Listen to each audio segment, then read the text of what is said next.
Hello everyone, how are you today? I am Dr. Carla Dunbar, and today we're going to talk about love. Because of course you know this is Love Online.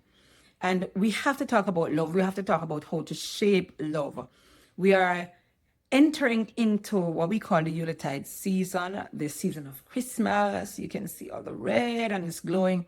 And so we really want to talk about that. 1 Corinthians 13 tells us a lot of what love is and what love is not. That should be a good read for you. So love is patient, love is kind, it's not puffed up, it's not self-seeking, it's not boastful, it's not hurtful either.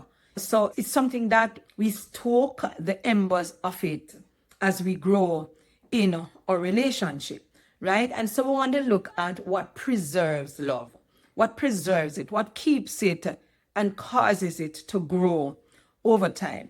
Now, I think gratitude is important for love to grow. When we do not show gratitude, then the embers die. But if it is that as you grow together as a couple, you show gratitude. Now, let me flip you back to when you were just dating. When you were dating, when you were courting, even while you were planning your marriage, you expressed gratitude for the big things, for the small things. It doesn't have to be about a paycheck. It doesn't have to be about the reception of a gift.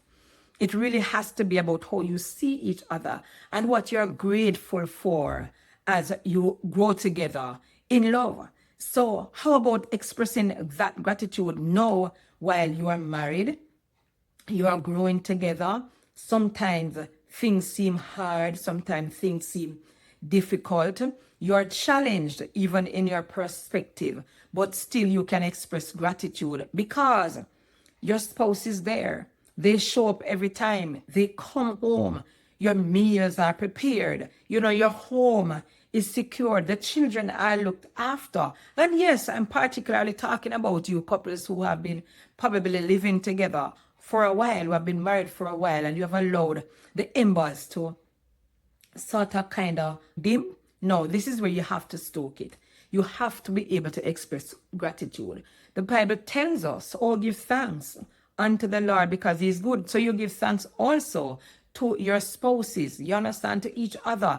You thank them for the big stuff. You thank them for the small stuff, the thing that seems menial. You thank each other for it. You express that gratitude. Do not just say, he's supposed to know, she's supposed to know. No, it is something that you're very intentional and proactive about in ensuring that you show gratitude to your spouse. And not just during the Christmas season, because all the gifts and presents will give you that novelty back in your relationship. But when you go beyond that, and so if it is that you're nurturing love with actions and acts of gratitude throughout the time, then you will find that it will flourish and grow. Just love each other for who you are and who you are becoming.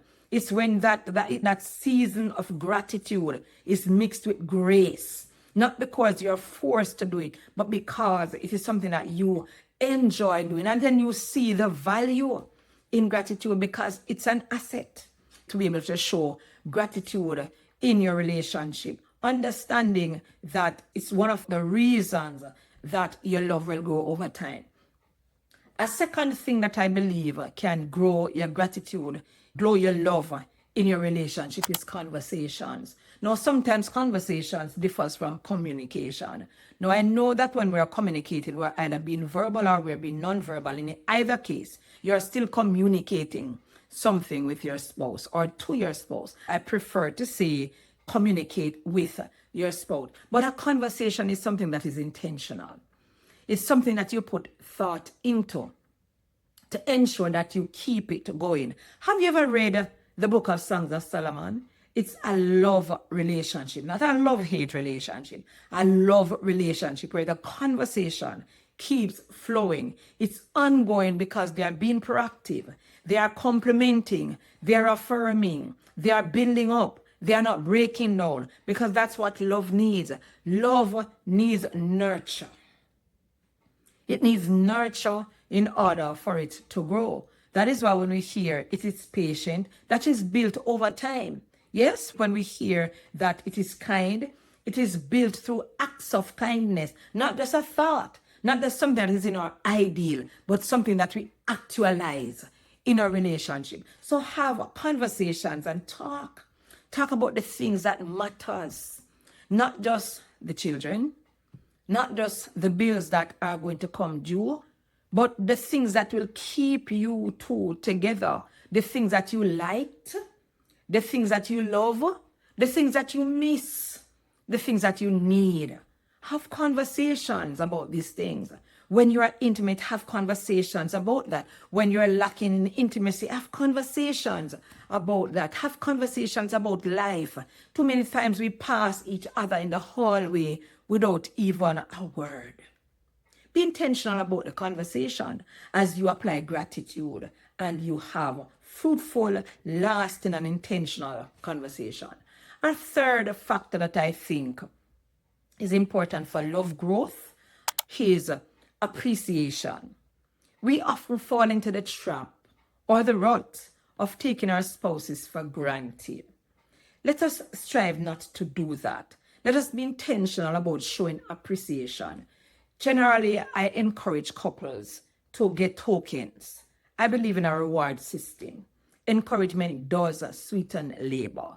But when meals are cooked, your palate is satisfied, when you're satisfied intimately, when you can come home to a home that oozes, yes, with safety and peace, then it's worth showing appreciation for.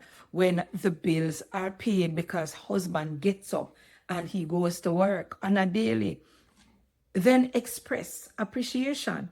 It is just so important. We have to remember, that if we have children, we are mirrors.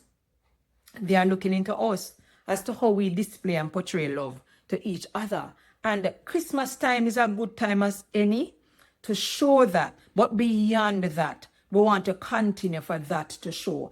We have to remember, marriage is not a walk in the park or a run in the mill. It is what you put into it that you're going to get out of it.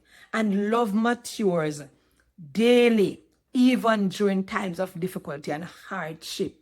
And so you have to allow for that maturity. You have to invest in the thing that you want to keep growing. Like plants in a garden, like flowers in a garden, you nurture the flowers, sunlight, water, care. So you nurture your love each time, your love and your emotions together and your intimacy together. You nurture it together. One hand cannot clap. It takes two. So it's going to take the husband and the wife, partner A, partner B, to ensure that love is growing in your relationship. Not only growing, but flourishing. Because marriage is really and truly not about just surviving. It's about thriving. And if you are to thrive throughout this season and your love is to grow and flourish, then you have to embrace the qualities and the values that will cause it to grow. So, gratitude becomes a must in your relationship. Conversations, not just talking, but having real conversation about things that really matters. And finally, appreciation. Everybody enters into a relationship to be appreciated. So show appreciation, because in doing so, you are nurturing your love bank. You're causing it to grow. You're seeking to ensure that your marriage is thriving and not just surviving throughout this season.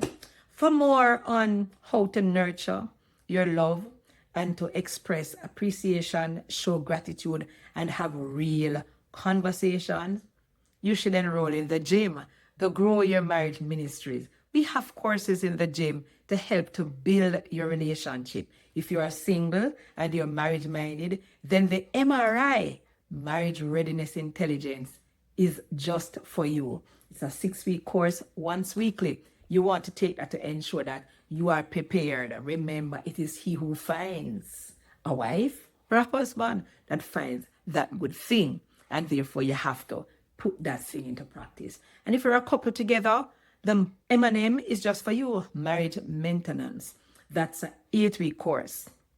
It can only help you to be stronger for longer And then, of course, we have how to speak so your husband will listen. Ladies, you're going to learn how to use your influence.